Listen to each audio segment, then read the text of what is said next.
Hi friends, welcome to பாபி செப்சேஷன். இன்றைக்கி வீடியோ பார்த்தீங்கன்னா நாமக்கல்லேருந்து மலர் சிஸ்டர் எனக்கு கொஞ்சம் பிளான்ஸ்லாம் அனுப்பியிருக்காங்க. என்னென்ன பிளான்ஸ்னு பார்க்கலாம்.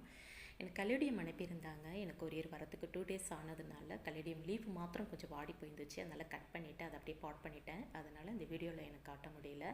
நெக்ஸ்ட்டு பிளான்ஸ் பார்த்தீங்கன்னா அஸ்பராஸ்பான். இது 2 பிளான்ஸ் எனக்கு அனுப்பியிருந்தாங்க. அவங்க பேக்கிங்கே ரொம்ப நல்லா இருந்துச்சு. அவங்க அனுப்புனது அப்படியே உங்களுக்கு வீடியோ எடுத்து காட்டிகிட்ருக்கேன். ரொம்ப நல்லாவே இருக்குது, எந்த ஒரு டேமேஜும் ஆகலை, ரொம்ப நல்லா இருக்குது. நெக்ஸ்ட்டு பிளான்ஸ் பார்த்தீங்கன்னா சைப்ரஸ் கிறிஸ்மஸ் ட்ரீ. ரொம்ப நல்லாவே இதுவுமே நல்லா வந்திருக்கு. 2 பிளான்ஸ் அனுப்பியிருக்கிறாங்க. இது இன்னும் நான் பாட் பண்ணவே இல்லை. இதுவும் ரொம்ப நல்லாவே இருக்குது. நெக்ஸ்ட்டு பார்த்தீங்கன்னா கேட்டஸ் 2 அனுப்பியிருக்கிறாங்க. இபோரியா கேட்டஸ். இதை நான் பாட் பண்ணிட்டேன். இதுவுமே ரொம்ப நல்லாவே வந்திருக்கு. நெக்ஸ்ட்டு ப்ரௌன் கேட்டஸ். இதையுமே பாட் பண்ணிட்டேன். உங்களோட பேக்கிங் ரொம்ப நல்லா இருந்துச்சு சிஸ்டர். தேங்க்யூ. இந்த வீடியோ பிடிச்சிருந்தால் லைக் பண்ணுங்கள், ஷேர் பண்ணுங்கள், சப்ஸ்கிரைப் பண்ணுங்கள். தேங்க்யூ.